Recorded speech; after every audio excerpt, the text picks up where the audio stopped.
ഉന്നത വിദ്യാഭ്യാസ രംഗത്തെ കോഴ്സുകൾ പുനഃക്രമീകരിക്കുകയാണ് സർക്കാർ ലക്ഷ്യമെന്ന് മന്ത്രി മോൻസ് ജോസഫ്. ഡീൻ കുര്യാക്കോസ് എംപിയുടെ എക്സലൻസ് അവാർഡുകൾ വിതരണം ചെയ്തു. ഇടുക്കി ലൈവ് വാർത്തകൾ നിങ്ങൾക്കായി അവതരിപ്പിച്ചത്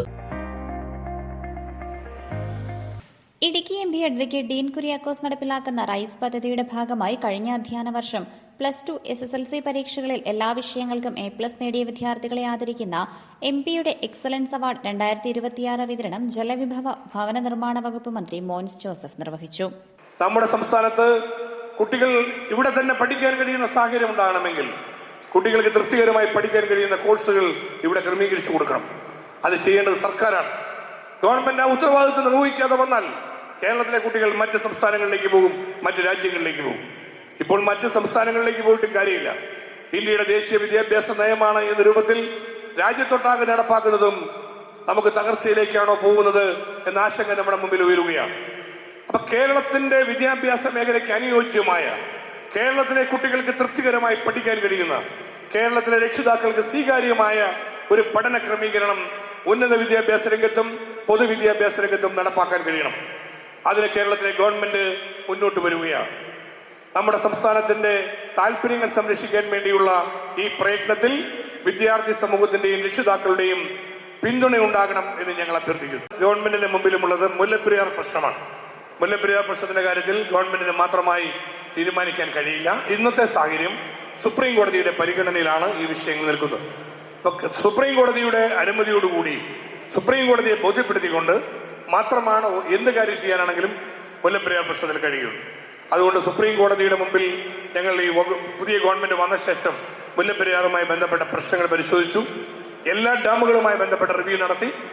അതിൽ കണ്ട ഒരു കാര്യം, സുപ്രീം കോടതി ആവശ്യപ്പെട്ട പല കാര്യങ്ങളും മുല്ലപ്പെരിയാർ വിഷയത്തിൽ കേരളത്തിൻ്റെതായി ഇപ്പോഴും പൂർത്തീകരിച്ചിട്ടില്ല എന്നുള്ളതാണ്. അത് അടിയന്തരമായി പൂർത്തീകരിക്കാനും സുപ്രീം കോടതി കേരളത്തോട് ആവശ്യപ്പെട്ട കാര്യങ്ങൾ എത്രയും പെട്ടെന്ന് നിർവഹിച്ചു കൊടുക്കുവാനും നിറവേറ്റുവാനും ഗവൺമെന്റ് തീരുമാനമെടുത്തു കഴിയും. അതാണ് ആദ്യം ചെയ്യേണ്ട കാര്യം. തുടർന്ന് ഈ വിഷയത്തിൽ എങ്ങനെ ഒരു അഭിപ്രായ സമരം ഉണ്ടാക്കാൻ കഴിയും, അതിൽ ഗവൺമെന്റിന്റെ ഭാഗത്തു നിന്ന് നമുക്ക് കാര്യമായ നീക്കങ്ങൾ നടത്തേണ്ടതുണ്ട്. അതിനുവേണ്ടിയുള്ള ശ്രമങ്ങൾ തീർച്ചയായിട്ടും ഉണ്ടാകും. അത് ബഹുമാനപ്പെട്ട മുഖ്യമന്ത്രി ശ്രീ VD സതീശന്റെ നേതൃത്വത്തിൽ ആവശ്യമായ കാര്യങ്ങൾ ചർച്ച ചെയ്ത് ഗവൺമെന്റ് വേണ്ട തീരുമാനങ്ങൾ എടുക്കും. തമിഴ്നാടുമായി ഒരു അഭിപ്രായ സമന്വയത്തോടെ ഈ പ്രശ്നങ്ങൾക്ക് ഒരു ഔട്ട്സൈഡ് കോർട്ട് പരിഹാരത്തിന് വേണ്ടിയുള്ള ശ്രമങ്ങളും നടത്തുക എന്നത് പുതിയ ഗവൺമെന്റിന്റെ കടമയാണ്. അക്കാര്യങ്ങളും ബഹുമാനപ്പെട്ട മുഖ്യമന്ത്രിയുടെ തലത്തിൽ പരിശോധിക്കാൻ തീരുമാനിച്ചിട്ടുണ്ട്. ജൂൺ 19 ബഡ്ജറ്റിന് ശേഷം അക്കാര്യങ്ങൾ പ്രത്യേകമായി പരിശോധിക്കുന്നതാണ് എന്നുകൂടി സൂചിപ്പിക്കും. മുല്ലപ്പെരിയാർ വിഷയത്തിൽ തമിഴ്നാട്ടിൽ നിന്ന് ബന്ധപ്പെട്ട ചില MLA-മാർ ചില പ്രതികരണങ്ങൾ നടത്തുന്നതായി മാധ്യമ സുഹൃത്തുക്കൾ പറഞ്ഞു. അതിൽ കേരള ഗവൺമെന്റിന് നേരത്തെ തന്നെ നിലപാടുണ്ട്. ആ നിലപാട് ഈ ഗവൺമെന്റ് സ്വീകരിക്കുകയാണ്. മുഖ്യമന്ത്രിയായിരുന്ന ശ്രീ ഉമ്മൻചാണ്ടി സാറിന്റെ സമയത്ത്, ജലവിഭവ വകുപ്പ് മന്ത്രിയായിരുന്ന ശ്രീ PJ ജോസഫ് സാറിന്റെ കാലഘട്ടത്തിൽ ഗവൺമെന്റ് എടുത്തിരിക്കുന്ന നിലപാട് കേരളത്തിലെ ജനങ്ങൾക്ക് സുരക്ഷ, തമിഴ്നാടിന് ആവശ്യമായ വെള്ളം. തമിഴ്നാടിന് വെള്ളം കൊടുക്കാൻ കേരളം തയ്യാറാണ്. കേരളത്തിലെ ജനങ്ങൾക്ക് സുരക്ഷ ഉണ്ടാകും. അപ്പം മുല്ലപ്പെരിയാറിൽ പുതിയൊരു ഡാം ഉണ്ടാവുക എന്ന് തന്നെയാണ് കേരള ഗവൺമെന്റിന്റെ നിലപാട്. അതോടൊപ്പം തന്നെ അത് തമിഴ്നാടുമായി ഏറ്റുമുട്ടലിലൂടെയല്ല, തമിഴ്നാടുമായി അഭിപ്രായ സമന്വയത്തിലൂടെ, രണ്ട് സംസ്ഥാനങ്ങൾ സഹോദരങ്ങളാണ്, ഒരു അഭിപ്രായ സമന്വയത്തിലൂടെ നമുക്ക് ഈ പ്രശ്നങ്ങൾ പരിഹരിക്കാൻ വേണ്ടിയുള്ള ശ്രമങ്ങൾ പുതിയതായി അധികാരത്തിൽ വന്ന കേരള ഗവൺമെന്റ് നടത്തും. അതോടൊപ്പം സുപ്രീം കോടതിയെ കാര്യങ്ങൾ ബോധ്യപ്പെടുത്തി സുപ്രീം കോടതിയുടെ പരിഗണനയിൽ നിൽക്കുന്ന വിഷയങ്ങൾ എന്ന നിലയിൽ ആവശ്യമായ കാര്യങ്ങൾ കോടതിയെ ബോധ്യപ്പെടുത്തി നമ്മുടെ സംസ്ഥാനത്തിന്റെ താല്പര്യങ്ങൾ സംരക്ഷിക്കാൻ വേണ്ടിയുള്ള സാഹചര്യങ്ങൾ ഉണ്ടാകും എന്നുള്ളത് കൂടി ഈ അവസരത്തിൽ സൂചിപ്പിക്കട്ടെ. ഞാൻ എൻ്റെ വാക്ക് ചുരുക്കുന്നു. ഇത്രയും നല്ല ഒരു അവാർഡ് ദാന ചടങ്ങ് ഈ പാർലമെന്റ് മണ്ഡലമൊട്ടാകെ സംഘടിപ്പിക്കുവാൻ നേതൃത്വം നൽകുന്ന കേരളത്തിലെ MP-മാർക്ക് മാതൃകയായി പ്രവർത്തിക്കുന്ന യുവ MP-യും ഊർജ്ജസ്വലനുമായ നമ്മുടെ പ്രിയപ്പെട്ട ജനനേതാവ് ശ്രീ ഡീൻ കുര്യാക്കോസ് MP-യെ എല്ലാവരുടെയും പേരിൽ ഞാൻ ഈ അവസരത്തിൽ പ്രത്യേകമായി അഭിനന്ദിക്കുന്നു. അദ്ദേഹത്തിന്റെ നല്ല പ്രവർത്തനങ്ങൾക്ക് എല്ലാവിധ ആശംസകൾ നേരുന്നു. ഇടുക്കി MP എന്ന നിലയിൽ അദ്ദേഹം ചെയ്യുന്ന എല്ലാ പ്രവർത്തനങ്ങൾക്കും കേരള ഗവൺമെന്റിന്റെ എല്ലാവിധ സപ്പോർട്ടും, പ്രത്യേകിച്ചും ജലവിഭവ വകുപ്പുമായി ബന്ധപ്പെട്ട എല്ലാ സപ്പോർട്ടും ഉണ്ടാകും എന്ന് കൂടി സൂചിപ്പിക്കട്ടെ. പുതിയ MLA ആയി തെരഞ്ഞെടുക്കപ്പെട്ടിരിക്കുന്ന എൻ്റെ പ്രിയപ്പെട്ട സുഹൃത്ത് ശ്രീ റോയി കെ പൗലൂസ്, അദ്ദേഹം MLA സ്ഥാനത്തേക്ക് കടന്നു വന്നിട്ടേ ഉള്ളൂ. രാഷ്ട്രീയ രംഗത്ത് പരിചയസമ്പന്നനാണ്.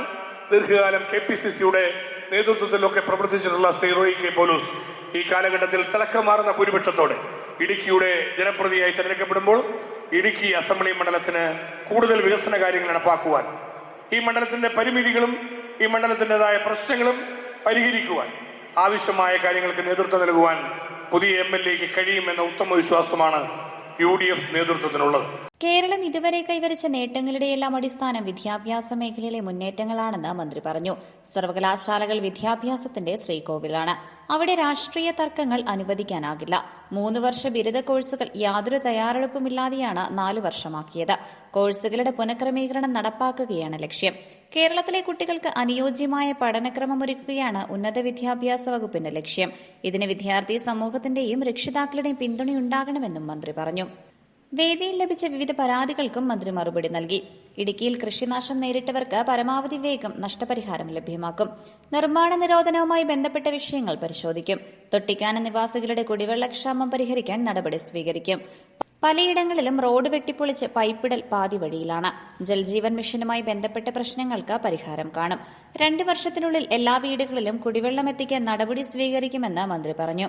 മുല്ലപ്പെരിയാറിൽ പുതിയ ഡാം നിർമ്മിക്കണമെന്നാണ് സർക്കാർ നിലപാട്. സുപ്രീം കോടതിയെ കാര്യങ്ങൾ ബോധ്യപ്പെടുത്തി തമിഴ്നാടുമായി അഭിപ്രായ സമന്വയമുണ്ടാക്കി പ്രശ്നം പരിഹരിക്കും. തമിഴ്നാടിന് വെള്ളവും കേരളത്തിലെ ജനങ്ങൾക്ക് സുരക്ഷയുമാണ് സർക്കാരിന്റെ ലക്ഷ്യമെന്നും മന്ത്രി പറഞ്ഞു. ഉന്നത വിദ്യാഭ്യാസ രംഗത്ത് മികച്ച അടിസ്ഥാന സൌകര്യങ്ങൾ ഒരുക്കി ഇവിടുത്തെ വിദ്യാർത്ഥികൾ വിദേശത്തേക്ക് പഠിക്കാൻ പോകുന്ന സാഹചര്യം ഒഴിവാക്കാൻ സർക്കാർ പദ്ധതികൾ ആവിഷ്കരിക്കുകയാണെന്ന് ചടങ്ങിൽ അധ്യക്ഷത വഹിച്ച ഡീൻ കുര്യാക്കോസ് MP പറഞ്ഞു. കഴിഞ്ഞ +2 പരീക്ഷയിൽ സംസ്ഥാനത്ത് ഏറ്റവുമധികം വിജയശതമാനം നേടിയത് ഇടുക്കി ജില്ലയാണ്. അതിനു മുൻപുള്ള 2 വർഷങ്ങളിലും ഇടുക്കി 2ാം സ്ഥാനത്തായിരുന്നു. ഇടുക്കി ജില്ലയുടെ മുന്നേറ്റം ഒരു തുടർ പ്രക്രിയയാണ്.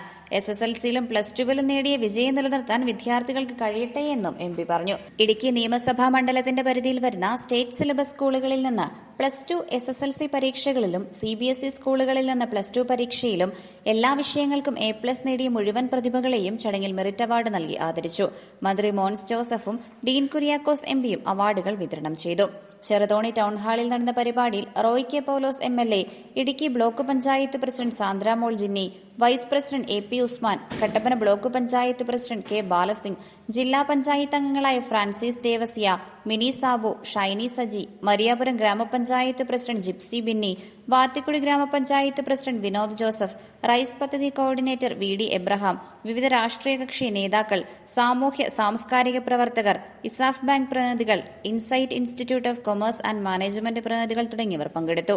Idukki live news Cheruthoni. Idukki live വാർത്തകൾ നിങ്ങൾക്കായി അവതരിപ്പിച്ചത് ഇതാ സാന്റമോണിക്ക അവതരിപ്പിക്കുന്ന വിദേശ പഠന വഴികാട്ടി സെമിനാർ നമ്മുടെ കട്ടപ്പനയിൽ വെച്ച് +2, ഡിപ്ലോമ, ഡിഗ്രി, മാസ്റ്റേഴ്സ് കഴിഞ്ഞവർക്ക് വിദേശ പഠനവും കരിയർ ഗൈഡൻസും അറിയാൻ ഒരു മികച്ച അവസരം.